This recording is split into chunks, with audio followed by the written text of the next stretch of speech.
Alhamdulillah Rabbil Alamin wassalatu wassalamu ala rasulihil karim wa ala alihi wa sahbihi ajma'in amma ba'd fa'udhu billahi minash shaitanir rajim Bismillahirrahmanirrahim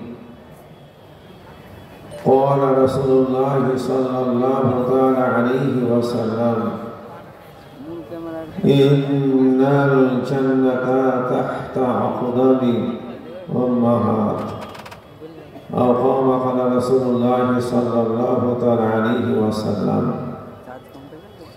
Alhamdulillah সর্বপ্রথমে মহতী সভা নির্বাচিত নির্ধারিত প্রস্তাবিত যোগ্যতম সভাপতি সাহেব বিজ্ঞাপিত অবিজ্ঞাপিত পরম শ্রদ্ধেয় উম্মতের মাথার মুকুট হযরত উলামায়ে কিরাম উপস্থিত দিনদার ইমানদার ভাইরা মা বাবা জীবনেরা পর্দানশীল মা বোনেরা সকলকে শ্রেণী মোতাবেক আমার আন্তরিক সালাম শুভেচ্ছা ভালোবাসা ভক্তি জানিয়ে আমি আমার বক্তব্য শুরু করছি তবে বক্তব্যের শুরুতেই আল্লাহর প্রশংসা করি সমস্ত প্রশংসা তারিফ ও গণগান আরাধনা অর্চনা হামদনাথ সেই মহান বিশ্ব নিয়ন্তা আল্লাহ পাক তাআলার জন্য যে মহান করুণাময় প্রভুর অশেষ দয়ার বদৌলতে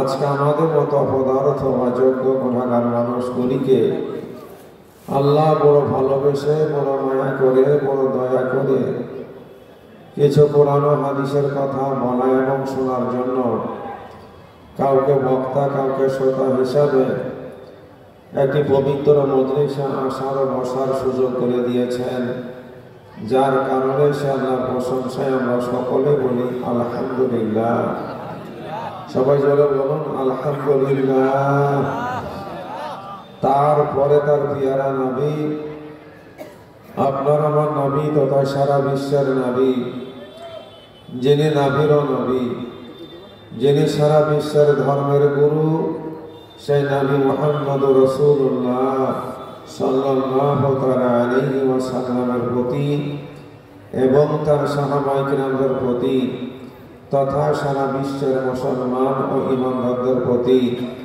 আল্লাহ পাকের তরফ থেকে লাখো কোটি শত সহস্র দরুদ ও শান্তির ধারা ও রহমত বর্ষিত হোক আমরা সকলে বলি আল্লাহুম্মা আমিন সবাই জোরে বলুন আল্লাহুম্মা আমিন মহতারাম বুজুর্গ দোস্ত আমি আপনাদের সম্মুখে বিশ্ব নবী জনাবে মুহাম্মদুর রাসূলুল্লাহ সাল্লাল্লাহু আলাইহি ওয়াসাল্লামের পবিত্র জবানের একটি ছোট্ট হাদিস তেলাওয়াত করেছি যার অনুকূলে আমি আমার অল্প সময়ের মধ্যে বক্তব্য সমাপ্তি ঘটাবো ইনশাআল্লাহ বেশি সময় আমি নেব না কারণ আমার পরে বিখ্যাত বক্তা আছেন কজন আছেন আমি জানছি না তবে বক্তা আছেন ওনারা পরস্পর আসবেন বক্তব্য রাখবেন আমরা সকলে মনোযোগ সহকারে শুনব তত অনুযায়ী আমল করার চেষ্টা করবো বলি ইনশাআল্লাহ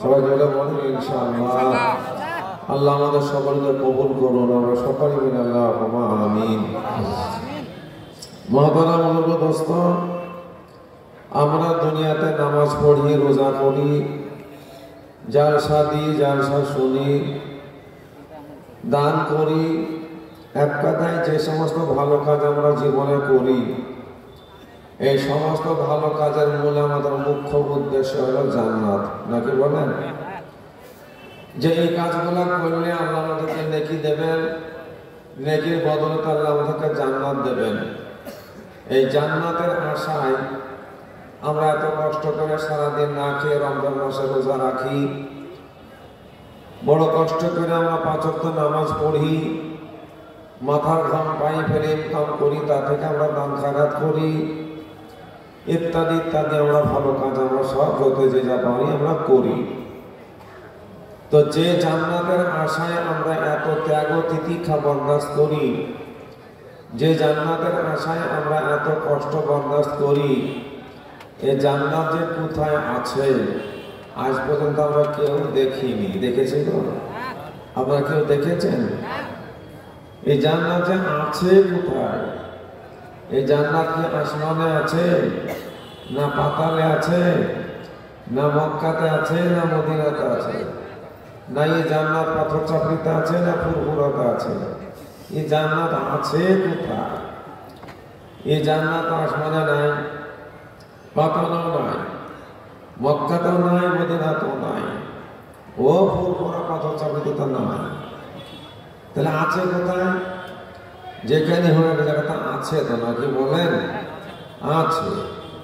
তো কোথায় আছে তা আল্লাহ রাসূল পাক সাল্লাল্লাহু বলিষ্ঠ কণ্ঠে বলেছেন, জগৎ দুনিয়ার মানুষেরা, তোমরা যে জান্নাতের আশায় এত কষ্ট স্বীকার করো, সেই জান্নাত কোথায় আছে আমি তোমাদেরকে জান্নাতের সন্ধান বলে দিলাম, এখন তোমরা জান্নাত ধরে নাও। আল্লাহ রাসূল পাক সাল্লাল্লাহু বিশ্ববাসীকে জান্নাতের সন্ধান দিয়ে দিয়েছেন, এখন আমাদের কর্তব্য জান্নাত ধরে নেওয়া। তাহলে আমরা সকলে জান্নাত ধরার চেষ্টা করবো, বলি ইনশাআল্লাহ। সবাই জোরে বলি ইনশাআল্লাহ। আল্লাহ আমাদের সকলকে কবুল করুন, আমরা সকলে বলি আল্লাহুম্মা আমিন। আল্লাহ, আপনারা একটু দূরে হয়ে গেছেন তো, একটু পর পর লাগছে, কিরকম লাগছে কথা বলতে? একটু কাছে আসা যাবে না? বক্তার সাথে শ্রোতাদের একটা সম্পর্ক করতে হয়, শ্রোতাদের সঙ্গে বক্তার একটা সম্পর্ক তৈরি করতে হয়। এই বেচারা উঠতে যাচ্ছে যে আমার উঠে বলছে, জায়গাটা গরম হয়ে গেছে তো মন গেছে না। তাহলে যে লোকটা প্রধানের চেয়ারে 5 বছর বসে আছে ও ছাড়তে চাইবে? যে লোকটা এমএলএ চেয়ারে 5 বছর বসে আছে ও ছাড়তে চাইবে? এখানে মুহূর্ত বসে এত মায়া জায়গাটার উপরে। ভাই সবাইকে বলছে একটু সামনে বসে আসেন, আমাকে একটু বলতে ভালো লাগবে। আসুন ভাই, যারা ওই গেটের মুখটা জ্যাম করে দিয়ে দাঁড়িয়ে আছে, ভাই আপনারা ভিতরে ঢুকে বসে যান, বসে যান, নাহলে জ্যামটা ছোটানো হবে, রাস্তাটা আপনারা ফাঁকা রাখুন। আপনারা যেভাবে দাঁড়িয়ে আছেন বাহির থেকে মানুষ হাঁটবে, ভিতরে জায়গা নেই, আর যাওয়া যাবে না, চলে যাবে। আল্লাহ আমাদেরকে কবুল করুন, আমরা সকলে বলি আল্লাহুম্মা আমিন। তাহলে আমরা সকলে জান্নাত ধরার চেষ্টা করবো, জোরে বলেন ইনশাআল্লাহ। জান্নাতটা কোথায়? আল্লাহ রাসূল পাক সাল্লাল্লাহু আলাইহি ওয়াসাল্লাম বলিষ্ঠ কণ্ঠে বলেছেন, ইন্নাল জান্নাতা, নিশ্চয়ই তোমাদের জান্নাত আছে, অবশ্যই তোমাদের জান্নাত আছে। দুনিয়াবাসী, অবশ্যই তোমাদের জান্নাত আছে। কোথায়? সেটা হলো তাহতা আকদামি উম্মাহাত, তোমাদের আপন আপন মা ও বাবার পায়ের তলে। জোরে বলুন সুবহানাল্লাহ। কথা বলা হয় না? মা বাবার পায়ের তলায়। তো মা বাবার পায়ের তলায় বলতে গেলে কি এই পায়ের তলায়, মাটির তলায়? তা না, এর ব্যাখ্যা হলো মা বাবার সন্তুষ্টিতে, মা বাবার খুশিতে, মা বাবার নেক দোয়াতে। কোন সন্তান যদি তার মা বাবাকে দুটো খাবার দিয়ে, মুখের মিষ্টি কথা দিয়ে, একটু ভালোবাসা দিয়ে যদি তার মা বাবাকে খুশি করতে পারে, সন্তুষ্ট করতে পারে, আর তার মা বাবা যদি তাকে নেক দোয়া দিয়ে দেয়, ওই সন্তানটা জান্নাতে যাবে গ্যারান্টি। জোরে বলুন সুবহানাল্লাহ। ও জান্নাতি ছেলে। আর কোন সন্তান যদি তার মা বাবাকে দুঃখ দেয়, ব্যথা দেয়, আঘাত দেয়, যদি মা বাবার দিল যদি ভেঙে দেয়, তো সে যতই নামাজ পড়ুক, যদি নামাজ পড়তে পড়তে কপালে ঘা করেও ফেলায়, যদি আল্লাহর কাছে কাঁদতে কাঁদতে 2 চোখ কানা করেও যদি ফেলায়, সে হাফেজ হোক আর কারি হোক আর মৌলানা হোক আর মুফতি হোক আর যেই হোক, তার জন্য জান্নাত ও জান্নাতে যাবে না। মহতারাম দোস্ত, জান্নাত হলো মা বাবার পদতলে, তার মানে মা বাবার খুশিতে। আল্লাহ রাসূল পাক সাল্লাল্লাহু আলাইহি ওয়াসাল্লাম বলেছেন, তিন প্রকার মানুষের কোনো ইবাদত আল্লাহ কবুল করে না। তিন প্রকার মানুষের কোনো ইবাদত, তার নামাজ, তার রোজা, তার হজ, তার যাকাত, তার দান, এই তিন প্রকার মানুষের কোনো রকমের ইবাদত আল্লাহ কবুল করে না। কয় প্রকার বললাম জোরে বলুন? তিন প্রকার। তিন প্রকার কারা কারা? ভালো করে মুখস্থ করে নেন। এক নম্বরে হলো যারা মা বাবার অবাধ্য সন্তান, যে মা বাবার অবাধ্য সন্তান, মা বাবাকে দুঃখ দিয়ে রেখেছে, ব্যথা দিয়ে রেখেছে, মা বাবার সঙ্গে সম্পর্ক ছিন্ন করে রেখেছে। সে যতদিন পর্যন্ত মা বাবার কাছে হাতে পায়ে ধরে ধরে ক্ষমা না নিবে, ততদিন পর্যন্ত তার নামাজ, রোজা, হজ, যাকাত কোনো রকমের ইবাদত আল্লাহ নেয় না, আল্লাহ কবুল করে না। দুই নম্বরে হচ্ছে ওই মহিলাটা, যে মহিলাটা তার স্বামীকে অসন্তুষ্ট রেখেছে, তার স্বামীকে নারাজ রেখেছে, তার ব্যবহারে, তার চরিত্রে স্বামী অসন্তুষ্ট, ওই মেয়েটার কোনো ইবাদত আল্লাহ কবুল করে না। তিন নম্বরে হচ্ছে ওই গোলাম বা ওই কর্মচারীটা, যে কর্মচারীদের ব্যবহারে তার মালিক অসন্তুষ্ট, তার গৃহস্থ অসন্তুষ্ট, মালিককে খুশি করতে পারে না, তার কোনো ইবাদত আল্লাহ কবুল করে না, তার কোনো ইবাদত আল্লাহ নেয় না। মহতারাম দোস্ত, মা বাবা এত বড় সম্পদ। আল্লাহ রাসূল বলেছেন, মানুষ দুনিয়াতে যে সমস্ত পাপের কাজ করে, সেই সমস্ত পাপের কাজ তার সাজা শুরু হয় মৃত্যুর পর থেকে, কবর থেকে। আর যে ব্যক্তি মা বাবাকে দুঃখ দেয়, আঘাত দেয়, ব্যথা দেয়, মা বাবার সঙ্গে দুর্ব্যবহার করে, এই পাপের শাস্তি শুরু হয়ে যায় দুনিয়াতে বেঁচে থাকতে থেকেই। জোরে বলুন আস্তাগফিরুল্লাহ, জোরে বলুন আস্তাগফিরুল্লাহ। মা বাবাকে দুঃখ দেওয়া, ব্যথা দেওয়া কত বড় অপরাধ। তাহলে যাদের মা বাবা বেঁচে আছে, আমরা কেউ মা বাবাকে দুঃখ দিব না। জোরে বলেন ইনশাআল্লাহ, জোরে বলেন ইনশাআল্লাহ। যাদের মা বাবা মারা গেছে, তারা হয়তো মনে মনে ভাবছেন, আমার তো মা বাবা নাই, তাহলে আমি কি করব? যখন ছিল তখন বুঝতে পারিনি। আর এটা বাস্তব কথা, যে জিনিস থাকে, যতক্ষণ থাকে সম্মুখে, ততক্ষণ তার কদর বোঝা যায় না। মুখে দাঁত যতক্ষণ ভালো আছে, ততক্ষণ দাঁতের মর্যাদা বোঝা যাচ্ছে না। দাঁত যখন নড়বড়ে হয়ে যায় আর তখন বর্ষিতে খাওয়া যায় না, তখন বোঝা যায় যে দাঁতটা কি জিনিস ছিল গো। চোখের মর্যাদা যতদিন চোখ ভালো আছে বুঝতে পারি না বন্ধু, যেদিন চোখের পাওয়া নষ্ট হয়ে যাবে সেদিন বোঝা যাবে চোখ যে কি জিনিস ছিল। তো যে জিনিস থাকে তার মর্যাদা বোঝা যায় না। তো মা বাবা যখন ছিল তখন বুঝতে পারিনি, এখনো যাদের আছে তারা বুঝতে পারছে না। কিন্তু যাদের মা বাবা চলে গেছে তাদেরকে জিজ্ঞাসা করো না, তারা যে কি হারিয়েছে। সারা পৃথিবীটা অন্ধকার তাদের জন্য। কথা ঠিক না ভোজনে বলেন? সারা পৃথিবী অন্ধকার। কেউ বেটারে বলে ডাকে না, কেউ পিঠে হাতখানা বলি, পিঠে একটু হাতখান বলিয়ে দেয় না, কেউ একটু মাথায় হাত বলিয়ে দেয় না। তো যারা মা বাপকে হারিয়েছেন তারা নিরাশ হয়ে যায় না। আল্লাহ রাসূল বলেছেন, যাদের মা বাপ হারিয়ে গেছে, মা বাপকে হারিয়ে ফেলেছ, তারা হতাশাগ্রস্ত হয়েও না, তারা নিরাশ হয়ে যেও না। তাদের মা বাবাকে খুশি করার চারটে কাজ আছে। যারা মানুষ সুবহানাল্লাহ পড়া বললেন, যারা বলুন, চারটে কাজ আছে। এই চারটে কাজ যদি কোনো সন্তান করতে পারে, তাহলে তার মৃত মা বাবার আত্মা খুশিতে ভরে যাবে। আর তার মৃত মা বাবার আত্মা যখন খুশিতে ভরে যাবে, তখন মহান আল্লাহ তার প্রতি খুশি হয়ে যাবে। এই চারটে কাজ, এই চারটে কাজ কি কি আমি সবগুলো বলতে পারবো না, বলার সময় আমার মায়েমাকে সময় দেবেও না। আমি তিনটা বাদ দিয়ে একটা বলছি। আল্লাহ রাসূল পাক সাল্লাল্লাহু আলাইহি ওয়াসাল্লাম বলেছেন, মা বাবা যদি মারা যায়, তাহলে মা বাবার জন্য বেশি করে মাগফিরাতের দোয়া করো। কিসের দোয়া করো? যারা বলো, মাগফিরাতের দোয়া করো। আর বেশি বেশি করে মা বাবার কবর জিয়ারত করো। সোমবারের দিন আসরের নামাজের পরে মা বাবার কবরের পাশে গিয়ে দাঁড়ায়ও। বৃহস্পতিবারের দিন আসরের নামাজের পরে মা বাবার কবরের পাশে গিয়ে দাঁড়ায়ও। এই সোমবার আর বৃহস্পতিবার আসরের পরে কবর জিয়ারত করা সবচাইতে উত্তম। কিন্তু আপনি যখন খুশি তখন যেতে পারেন, কোনো আপত্তি নাই, কোনো নিষেধ নাই, কোনো বাধা নাই, আপনি যখন খুশি যেতে পারেন। কিন্তু এই দুই দিন, এই দুইবারে এই সময়টা সরল পর, এই সময়টা বড় উত্তম সময়। তাহলে মা বাবার কবরখানা বাসা বনে পড়ে আছে বাড়ির পাশে জঙ্গলে। মা বাবার কবরের কাছে যেতে গেলে 25টা পয়সা খরচ হবে না। কি কথা ঠিক না জোরে বলে?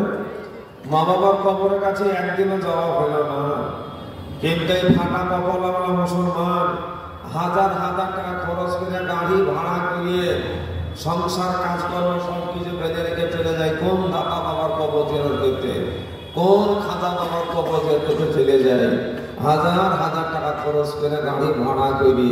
কিন্তু মা বাবার কবরখানা বাড়ির কানঠায় বাসা বনে পড়ে আছে, একদিনও যাওয়া হইল না, একদিনও মা বাবার কবরের কাছে গেল না। এমন অপদার্থ সন্তান বসে আছে, মা বাবার কবর কোনটা ভুলে গেছে। কথা ঠিক না বোঝানো বলুন? এখানে তোমার বাবার কবর আছে, কোন না ঠিক ভাই বন্ধুরে, আল্লাহ রাসূল বলেছেন মা বাবার কবর জিয়ারত বেশি বেশি করে করো, আর মা বাবার জন্য বেশি করে মাগফিরাতের দোয়া করো। তো মা বাবার জন্য মাগফিরাতের দোয়া করতে গেলে তো বেটা পিটিকে নামাজি হতে হবে, না কি বলছেন শুনি? না চায়ের দোকানে বসে দোয়া করবে, না সিঁড়ি হলে বসে দোয়া করবে?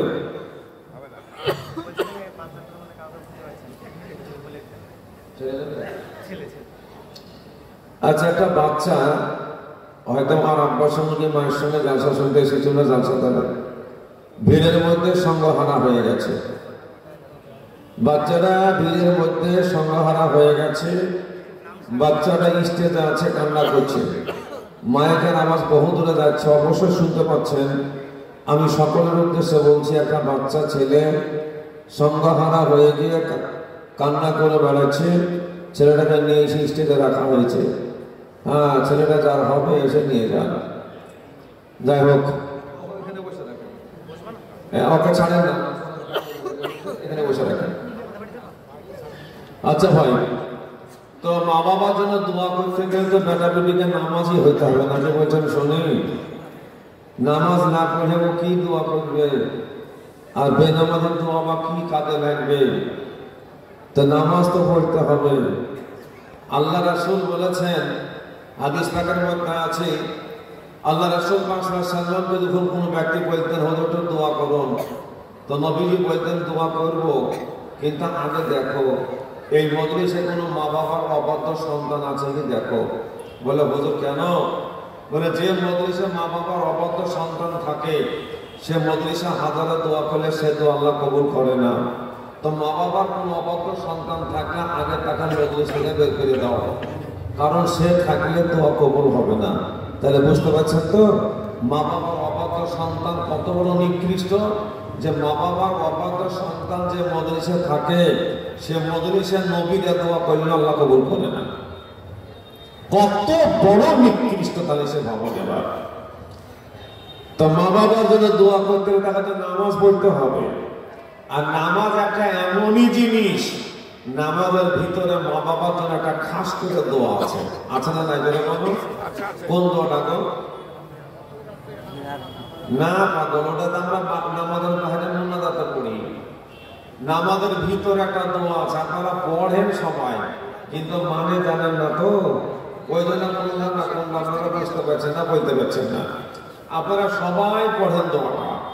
ওই জায়গায় নামাজ পড়তে গিয়ে সালাম পড়ার পূর্বক্ষণে হাঁটুতে হাত দিয়ে গোলামের মতন বসে আমরা পড়ি, আল্লাহুম্মা গফিরলি ওয়া লিওয়ালিদাইয়া ওয়া লিমান তাওয়ালাদা। দোয়াটা পড়ি না আমরা? এর মানে নাকি? আমরা তো মানে জানি না, ওই জন্য আমরা মজা পাইনি। আমরা তো মানে বুঝি না, ওই জন্য আমরা স্বাদও পাইনি। যদি মানে বুঝতাম জান ভরে যেত। আল্লাহ রাসূল কি দোয়া আমাদেরকে শিখিয়েছেন, জনগণ আলহামদুলিল্লাহ।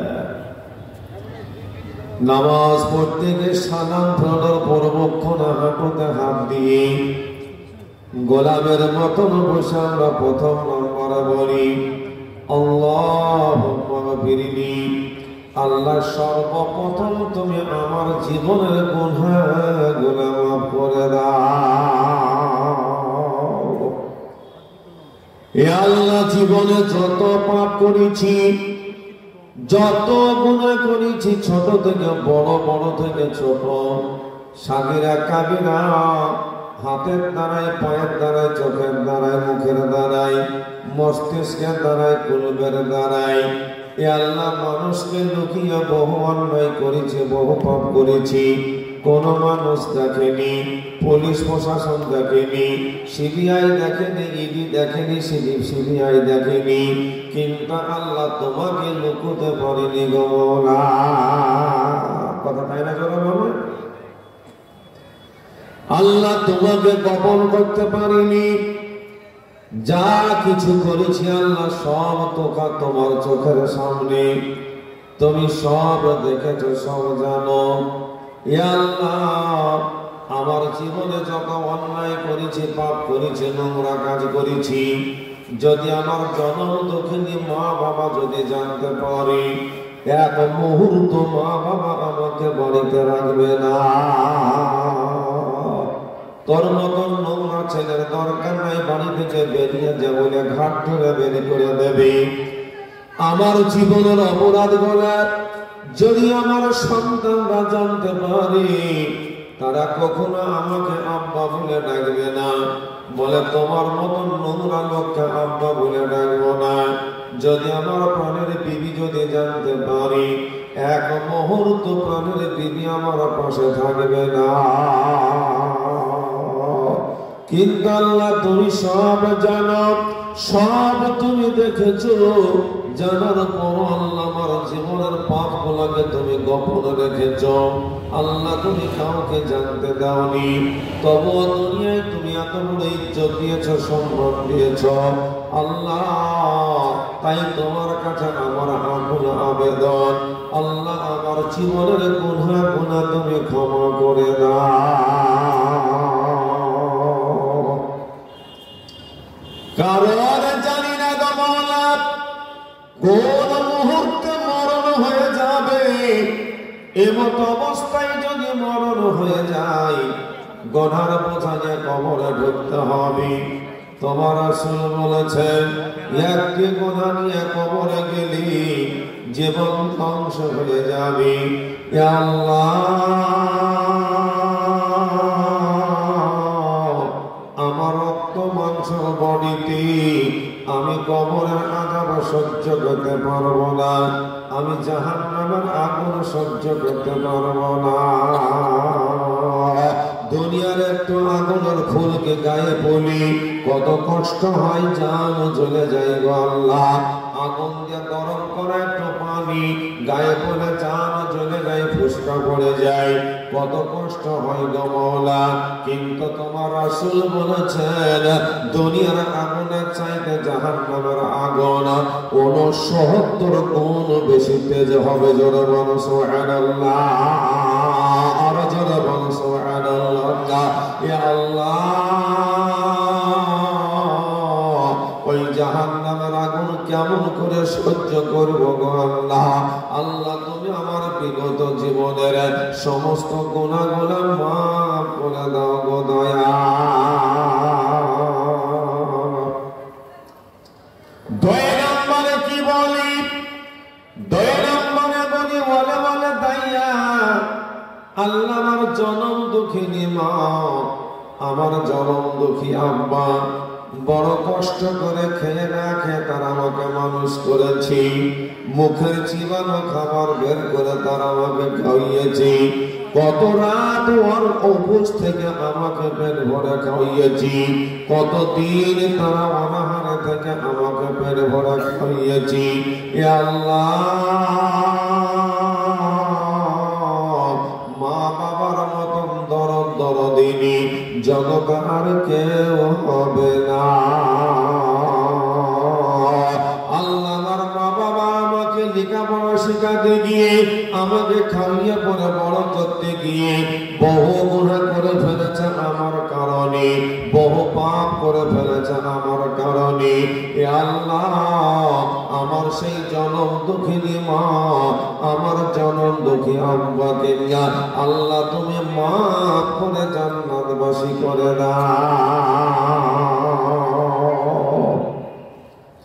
দয়ার নবীজি বলেছেন, এমন করে কোন সন্তান যখন মা বাবার জন্য চোখের পানি ফেলে কাঁদে, মা বাবার জন্য যখন দোয়া করি, মা বাবার জন্য যখন দান খয়রাত করি, আল্লাহ রাসূল বলেছেন ওই বেটা বিটির চোখের পানির কারণে, বেটা বিটির দোয়ার কারণে, মেয়ে ছেলে মেয়ের দান সাদকার কারণে আল্লাহ তার মা বাপকে মাফ করে দিয়ে আল্লাহ জান্নাতবাসী বানিয়ে দেন। জোরে বলো সুবহানাল্লাহ, আর জোরে বলো সুবহানাল্লাহ।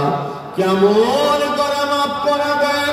আমি এখন কিতাবের মধ্যে পড়েছি, সেই কিতাবের মধ্যে লেখা আছে একজন পীর সাহেবের দরবারে একজন মুরিদান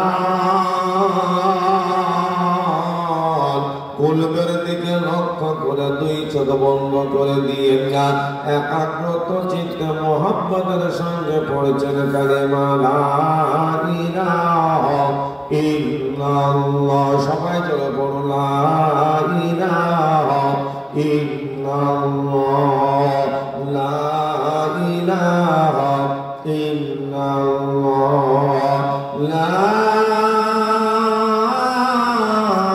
ইলাহা ইল্লাল্লাহ মুহাম্মাদুর রাসূলুল্লাহ সাল্লাল্লাহু তাআলা আলাইহি ওয়াসাল্লাম। এমনি করে কালেমা পড়তেছেন ওই মুরিদানটা, কালেমা পড়তে পড়তে জিকিরি করতে করতে হাওয়া করে কান্না করতে লাগলো। এমনি কান্না কাঁদে গো, মনে হয় যেন কাঁদতে কাঁদতে চারটা কাটার হয়ে যাবে। কান্না করতে করতে কিছুক্ষণ পরে আবার হাহা করে হাসতে শুরু করেছেন না। এমন হাসে বসতেছেন না, মনে হয় যেন হাসতে হাসতে পাগল করা হয়ে যাবে। জোরে বলো সুবহানাল্লাহ। পীর সাহেব বলে, বাবা মুরিদান তুমি জিকির করছিলেন না, জিকির করতে করতে হাওয়া করে কাঁদছিলেন না, আবার কান্না করতে করতে কান্না মুখে হাসছ কেন বলো? মুরিদানটা বলে, হুজুর গো, এটা তো গোপনীয় বিষয়, এটা তো গোপনীয় জিনিস, এই গোপনীয় বিষয় কারো সম্মুখে ব্যক্ত করা শোভা পায় না। কিন্তু আপনি আমার হুজুর, আপনি আমার উস্তাদ, তাই আপনার সম্মুখে এই সত্য গোপন করা যাবে না। আমাকে বলতে বাধ্য হতে হয়েছে হুজুর। ওই মুরিদানটা বলে, হুজুর আপনি যে আমাকে জিকিরখানা শিক্ষা দিয়েছেন, আপনি যে আমাকে ওজিফাখানা শিক্ষা দিয়েছেন, আপনার শেখানো মোতাবেক আমি আমার কলবের দিকে লক্ষ্য করে চোখ বন্ধ করি, একাগ্রত চিত্তে মুহাম্মদের সঙ্গে পড়ছিলাম কালিমা লা ইলাহা ইল্লাল্লাহ, লা ইলাহা ইল্লাল্লাহ, লা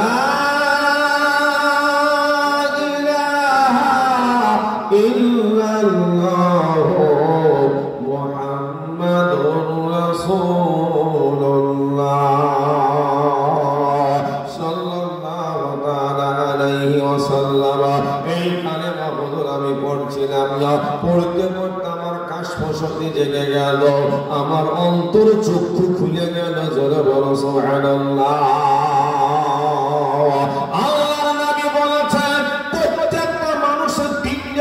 চোখ আছে, প্রত্যেকটা মানুষের তিনটে করে কান আছে, দুইটা চোখ হলে চামড়ার চোখ, গোস্তের চোখ, আর একটা চোখ হলো মানুষের অন্তরের চোখ, রোহানি চোখ, যাকে বলা হয় দিব্য দৃষ্টি।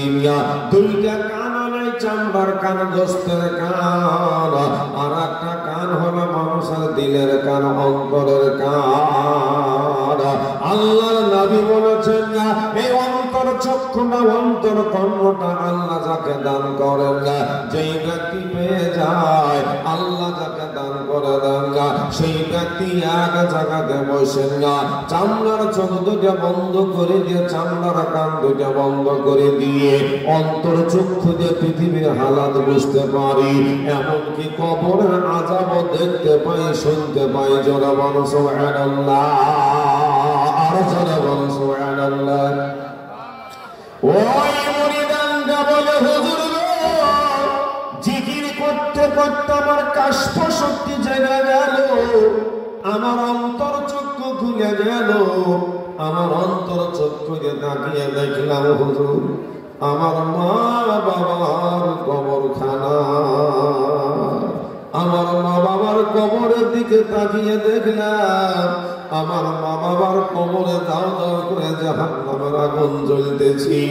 মা বাবার কবরে আল্লাহ 99টা সাপ নিযুক্ত করে দিয়েছি, আযাবের ফেরেশতা নিযুক্ত করে দিয়েছে। মা বাবার পরনে আল্লাহ জাহান্নামের পোশাক পরিয়ে দিয়েছেন। হুজুর মা বাপ কবরে ডুবনে ডুবনে কাঁদছেন। জোরে বলো সুবহানাল্লাহ। তাই হুজুর মা বাবার কষ্টখানা দেখে, মা বাবার দুঃখ দুর্দশাখানা দেখে, মা বাবার আযাবখানা দেখে আমিও মায়াতে কাঁদছিলাম হুজুর, আমিও ভয়ে কাঁদছিলাম। পীর সাহেব বলল, বাবা এটা সত্য হইল, এবার তুমি বলো কান্না মুখে হাসলে কেন বলো? ওই মুরিদানটা বলে, হুজুর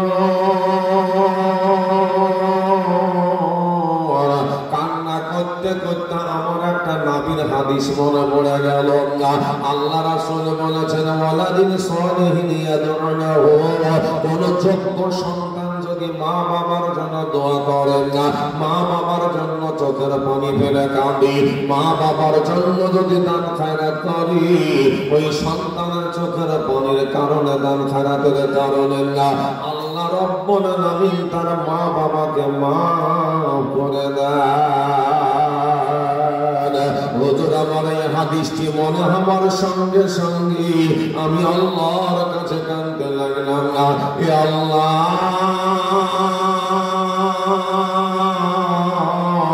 তোমার কথা সত্য না, তোমার নবীর কথা সত্য গো আল্লাহ। তোমার নবী বলেছেন না, কোন যোগ্য সন্তান যদি মা বাবার জন্য চোখের পানি ফেলে কাঁদে, মা বাবার জন্য যদি দোয়া করে না, আল্লাহ তুমি তার মা বাবাকে মাফ করে দাও।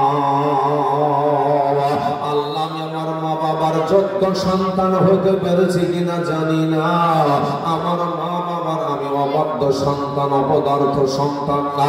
আল্লাহ তোমার কাছে আমি কাঁদি, তোমার নবীর কথা সত্য জেনে তোমার কাছে আমার ফরিয়াদ আল্লাহ না। আমার জীবনে একবার নয়, দুইবার নয়, আমার জীবনে ৭২,০০০ বার পড়া আছে কালেমা লা ইলাহা ইল্লাল্লাহ, লা ইলাহা ইল্লাল্লাহ, লা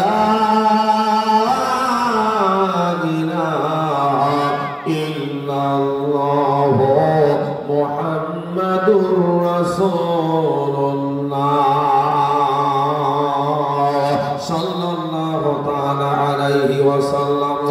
এই কালেমাখানা বলা আছে, ইয়া আল্লাহ রাব্বুল আলামিন, এর মাধ্যমে যে সওয়াবটুকু আমি পাবো, যে নেকিটুকু আল্লাহ আমাকে দিবা গো মাওলা, যদি আমি কিছু পেয়ে থাকি আল্লাহ, আমার মা বাবার আত্মাটা আমি বকশিয়ে দিলাম, আমার মা বাবার নামে আমি বকশিয়ে দিলাম আল্লাহ, আমার মা বাবাকে তুমি মাফ করে দাও আল্লাহ, আমার মা বাবাকে তুমি জান্নাতি বানিয়ে দাও। আমি এমনই করে কান্না করছিলাম হুজুর, কান্না করতে করতে আমার কাশফ শক্তির দ্বারা অন্তর চক্ষুকে দেখতে পেলাম না, আমার মা বাবার কবর থেকে আল্লাহ আযাবের ফেরেশতাকে হটিয়ে দিয়েছেন। জোরে বলো সুবহানাল্লাহ। জাহান্নামের আগুন আল্লাহ হটিয়ে দিয়েছে, মা বাবার পরন থেকে আল্লাহ ওই জাহান্নামের পোশাককে খুলে নিয়ে আল্লাহ জান্নাতি পোশাক পরিয়ে দিয়েছেন। মা বাবার কবর থেকে আযাবের সাপ আল্লাহ হটিয়ে দিয়েছেন।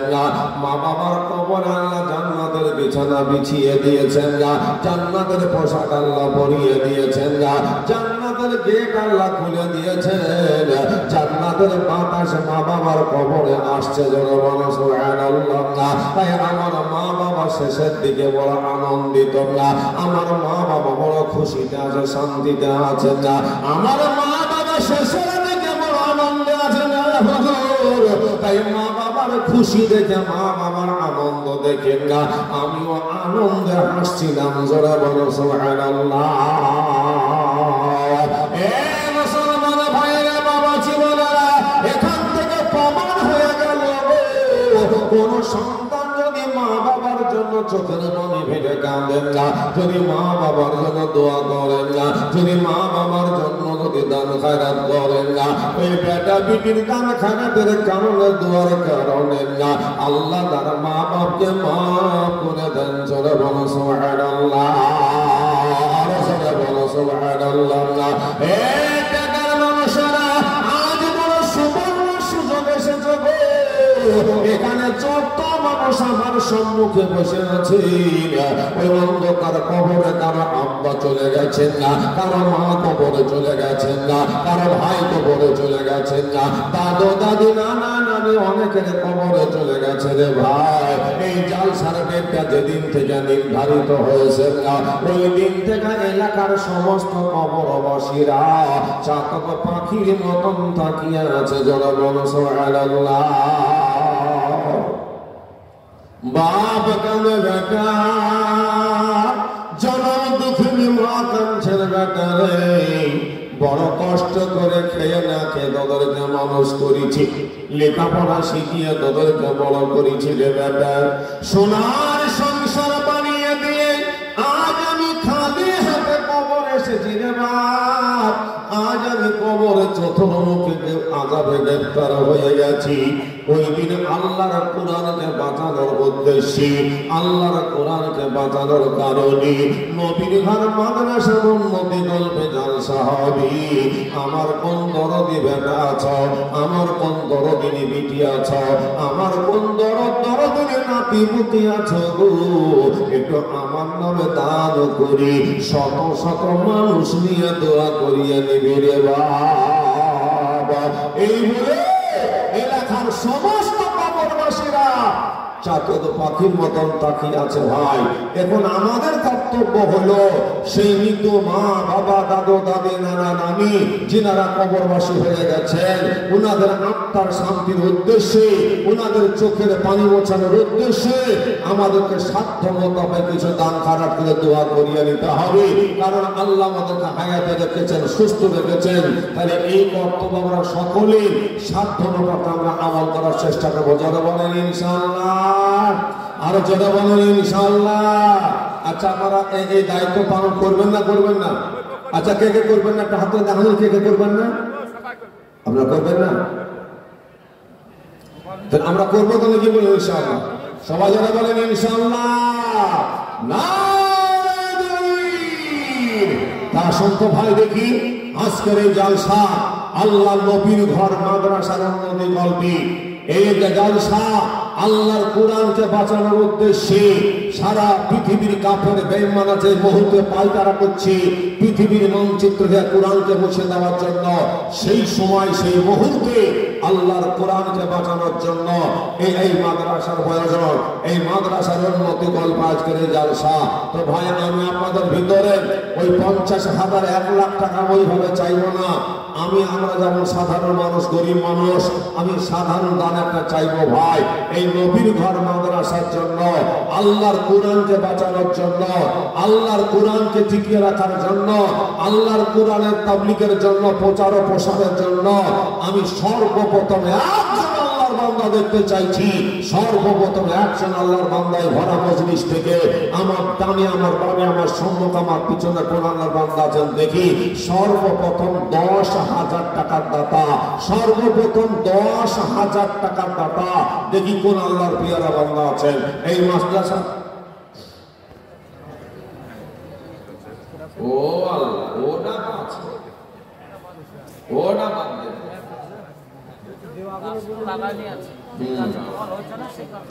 হ্যাঁ হ্যাঁ,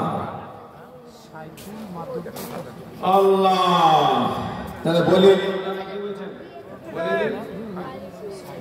এই মাদ্রাসার একজন বড় হিতাকাঙ্ক্ষী,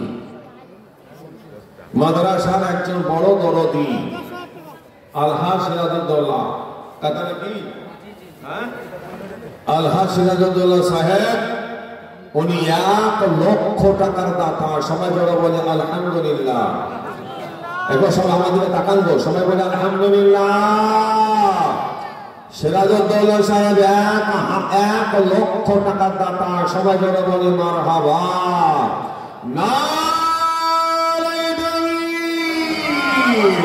আহারে সিরাজুল নাম দেখো কোথায় যে ছিল,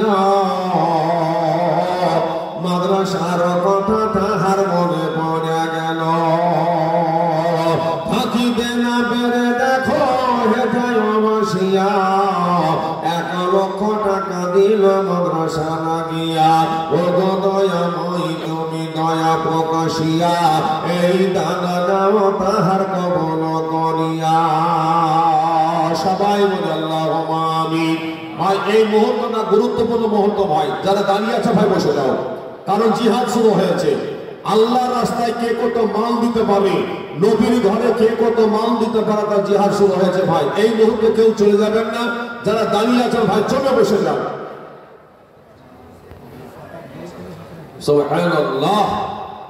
এই দেখেন আমি 10,000 টাকা প্রথমে চাইছি। জামালউদ্দিন ভাই আমার রঘুনাথপুর বাড়ি। হায় হায় হায়, এই টাকাটা একজন মানুষ প্রথম আসতে পারলেন না, ওই রঘুনাথপুর থেকে ভাইকে আসতে হলো। এই দেখেন জামাল ভাই, আল্লাহ নামও যেমন কামও তেমন। এই দেখেন জামাল ভাই সর্বপ্রথম তিনি 10,000 টাকার দাতা। সবাই যেন বলি মারহাবা, সবাই যেন বলুন না আলহামদুলিল্লাহ। আহারে জামাল ভাই নাম দেখো শুনিলাম কানেতে, 10,000 টাকা দিল মাদ্রাসা চালাতে। ও গো বাড়ি দোয়া করি জামালের কারণ, দিও গো তারে সুখের জীবন। আত্মীয় স্বজন তাহার যত গেছে কবর বিচতে, মাচনা করিয়া দিও দানের বদলাতে। সবাই বলে আল্লাহুম্মা আমিন।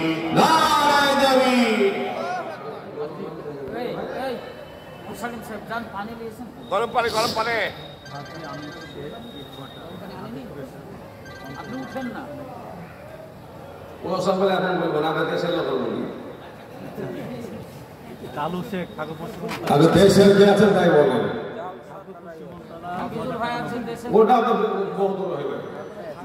বেকার মুখে মাদ্রাসা টাকা লোকের কথা বলেন আমার সামনে, মাসা কমেডি লোকের কথা, কমেডি লোক আমার সামনে আসেন। কি আপনারা আমার সঙ্গে আছেন তো নাকি, একমত তো নাকি? এটা বড় লজ্জার কথা। বেকার মানুষের একবারে গুড়া পেরে নাক কেটে দিয়েছে। কি নাম বাড়ি কোথায়? এই তো হইল শেষে বাড়ি বাড়ি হইল তো। সুবহানাল্লাহ। কি নাম? হাফিজুল শেখ, হাফিজুল ইসলাম ভাই আমার। কি নাম বাপজি? আলাউদ্দিন সাহেব নগদ 1,000 টাকা। আল্লাহ তাআলাকে কবুল করুন, সকলে বলে আল্লাহুম্মা আমিন। কি নাম? মহবুল হক নগদ 2,000 টাকা কবুল। নারায়ে তাকবীর। মহবুল হক 2,000 টাকা দাতা। আল্লাহ দাতাকে তুমি কবুল করে নাও। সবাই জোরে বলে আল্লাহুম্মা আমিন। ওই 10,000 টাকা হাফিজুল কি বললেন? হাফিজুল না, ওটা আপনারা বুঝে নেবেন, আমরা মোটা মোটা বলবেন তাই। এই দেখেন হাফিজুল ইসলাম ভাই আমার, তিনি 10,000 টাকা দাতা, 2 নম্বরে। সবাই জোরে বলে আলহামদুলিল্লাহ, সবাই জোরে বলি মারহাবা।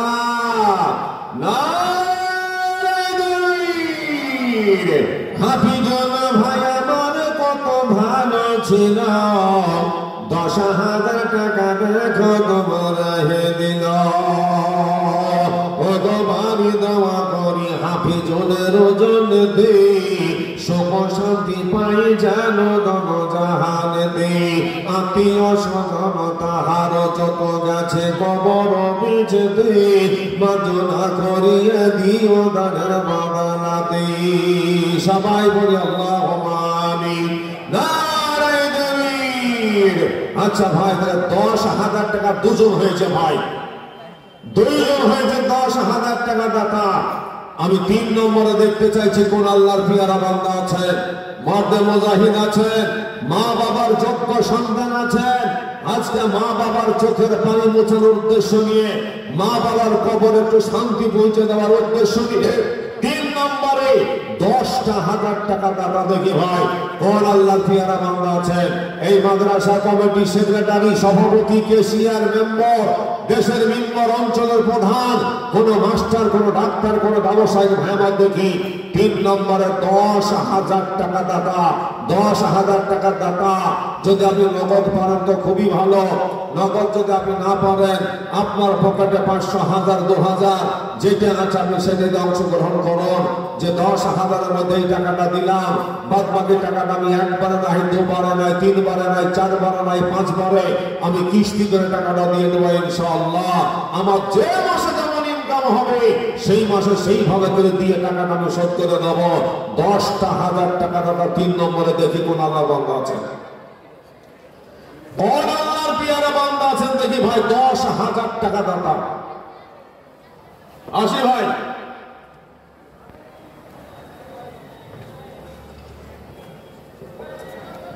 মানা যাবে 10,000 টাকা দাতা 3 নম্বরে মাদ্রাসা করতে গেলে ভেটো মোটান্তর কোরবানি করতে হবে এই মাদ্রাসা কমিটির কোন মানুষ কোন সদস্য গ্রামের কোন মানুষ দেখে কে পারেন 3 নম্বরে 10,000 টাকা দাতা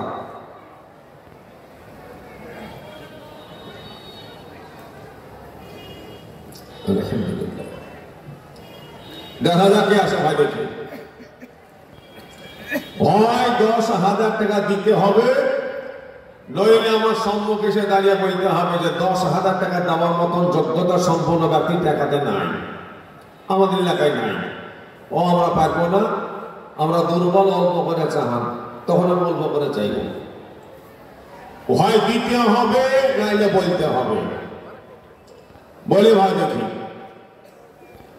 কোন আল্লাহর বান্দা আছেন ভাই এর আগে কমিটির লোক আসতে হবে মানে মানুষ সাধারণ মানুষ কিন্তু কমিটির মুখে দিয়ে তাকে থাকে কমিটি কি করছে না তাই দেখি আগে কমিটি কি করছে তাই দেখি মানুষ কিন্তু তাকিয়ে থাকে আর জালসার সময় আদায়ের সময় এই মুহূর্তে কমিটির লোককে সে হুড়মুড়িয়ে পড়তে হবে বুক দিয়ে সে পড়তে হবে এখানে কমিটি যে মনে করে আমি কমিটি সেতে থাকবো জালসা দিয়ে লোকের কাছ থেকে টাকা নিয়ে মাদ্রাসা চালাবো আমি কিচ্ছু দেবো না আমি যে সেক্রেটারি কমিটি লোকের চিনতে না পারে আমি পরিচয় দেবো না প্রথম সারিতে আসবো না মাদ্রাসা কোনোদিন উন্নত হবে না কোনোদিন হবে না বলে ভাই দেখি কে পারেন 10,000 টাকা দাতা আপনি দেবেন দুজনে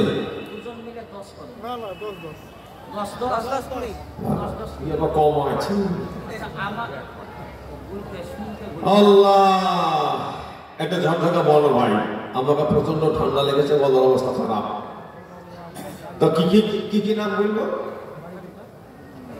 আরিফ আর একটা নেই ওয়েস নওদাপাড়ায় বাড়ি আরিফ দৌলতপুরের বাড়ি হ্যাঁ হ্যাঁ দৌলতপুর এমনি তো দৌলতপুর নাম হয়নি এই দেখেন আরিফ ভাই আর কয়েস ভাই দুজনে মিলে 10-20,000 টাকা টাকা সবাই জোরে বলে মারহাবা আর জোরে বলে মারহাবা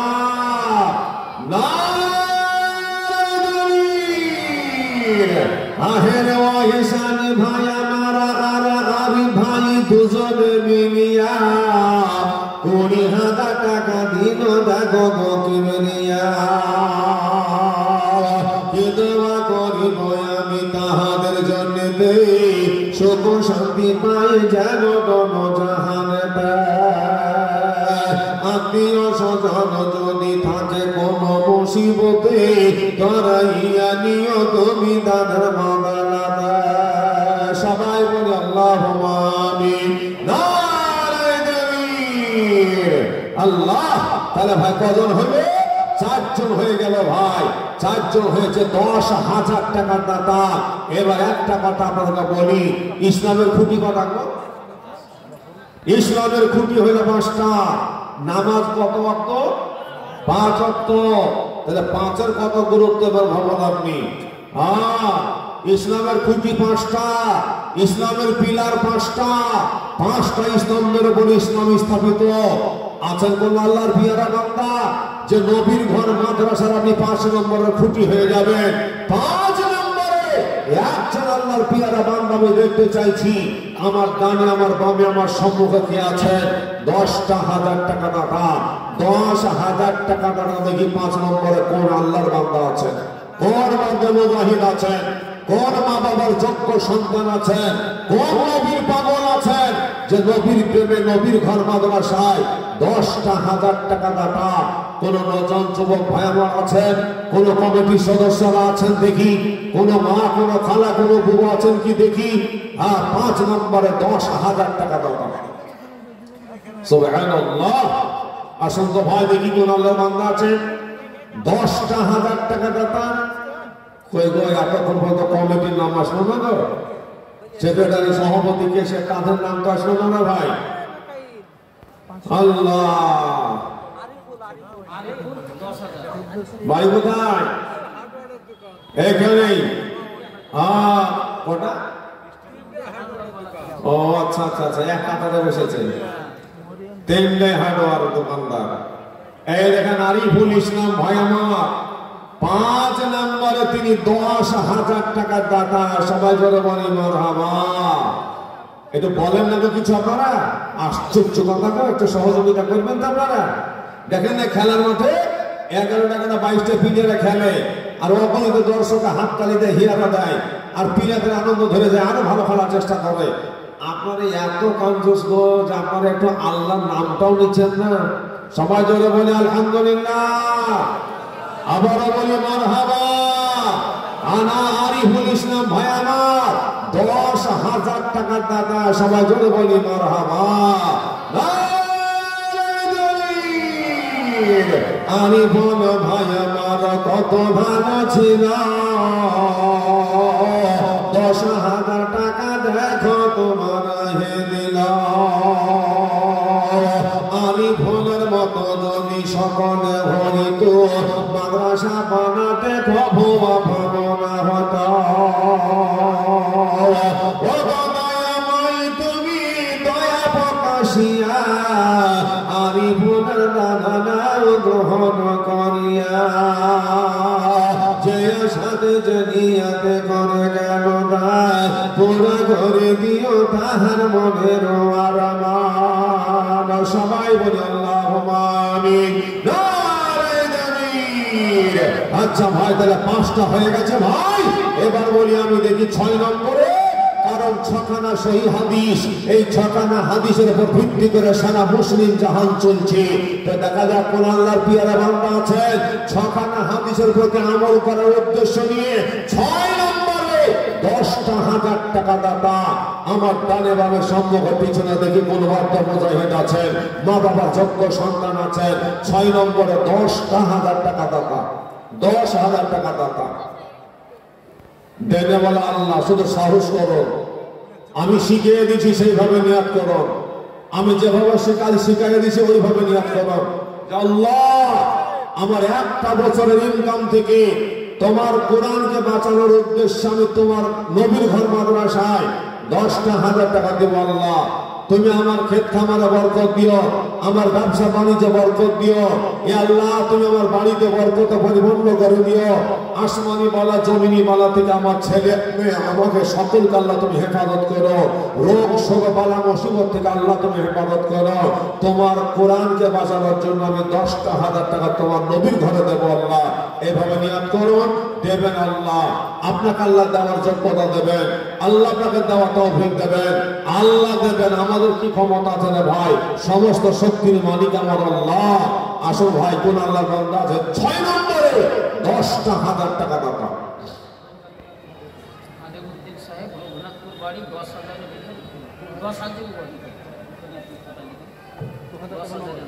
ওই ধার বাকি ওটা আপনারা বুঝিয়ে এই দেখেন আলিমউদ্দিন সাহেব রঘুনাথপুর বাড়ি 6 নম্বরে তিনি 10,000 টাকা দাতা। সবাই জোরে বলুন মারহাবা, আর জোরে বলুন না মারহাবা।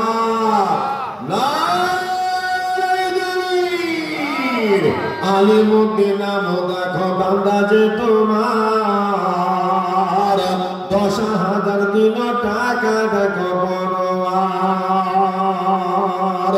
এই দান তুমি তাহার রেখে দিও জমা কিয়ামতের দিনে তারে করে দিও ক্ষমা।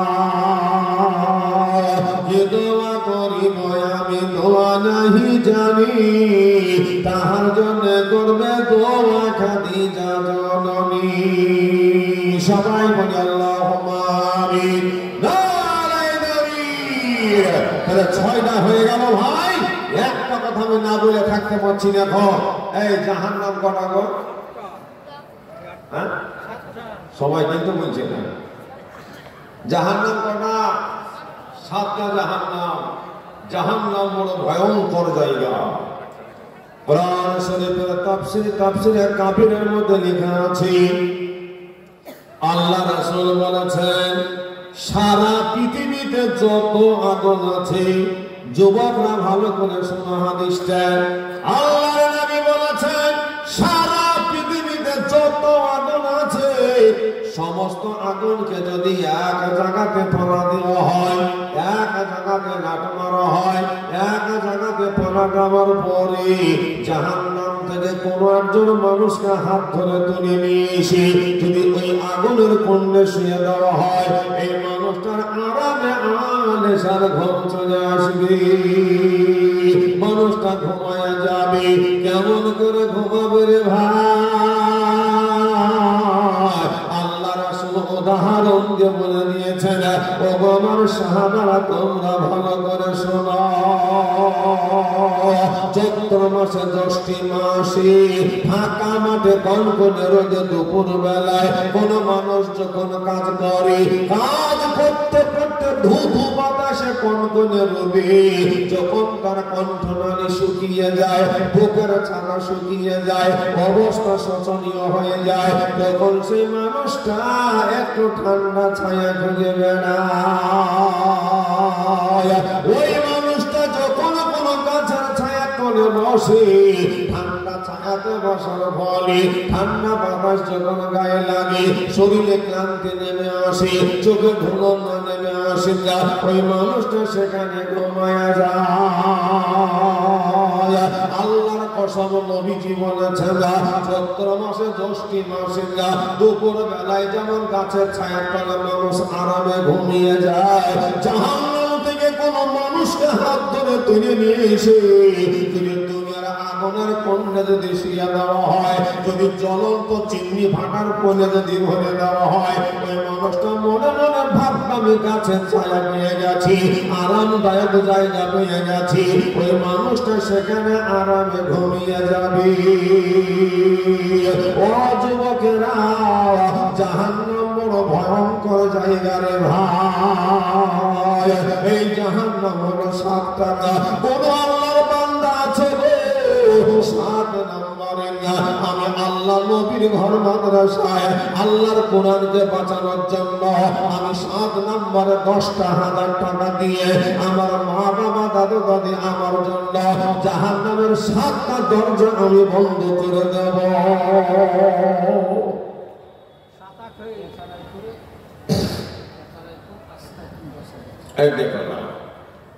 সবাই বলি আলহামদুলিল্লাহ, আবারও বলি আলহামদুলিল্লাহ। রায়পুরে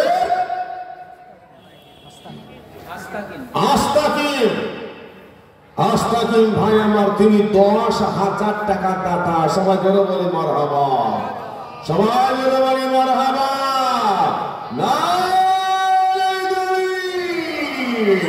আস্তাকিম ভাই আমার কোথায় বসে আছে না? মাদ্রাসার কথা তাহার মনে পড়ে গেল থাকিতে না পেরে দেখো হেথায় বসিয়া 10,000 দিল টাকা দেখো কিবরিয়া ও দয়াময় তুমি দয়া প্রকাশিয়া এই দানা তাহার কবল করিয়া সবাই বলে আল্লাহুম্মা আমিন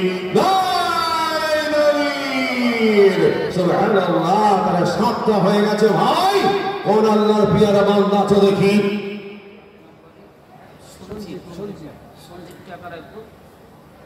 এই দেখো বলতে না বলতে হয়ে গেছে।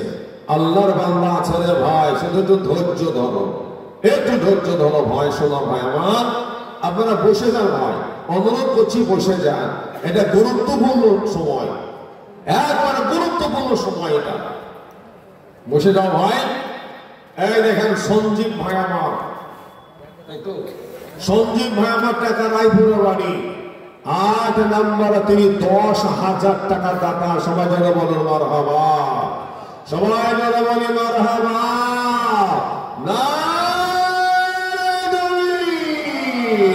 আহারে সঞ্জীব ভাই আমার কত ভালো ছিল, 10,000 টাকা দেখো তোমার দিল। সঞ্জীবের মতো যদি স্মরণে হইত, মাদ্রাসা বানাতে খবর ভাবনা হতো।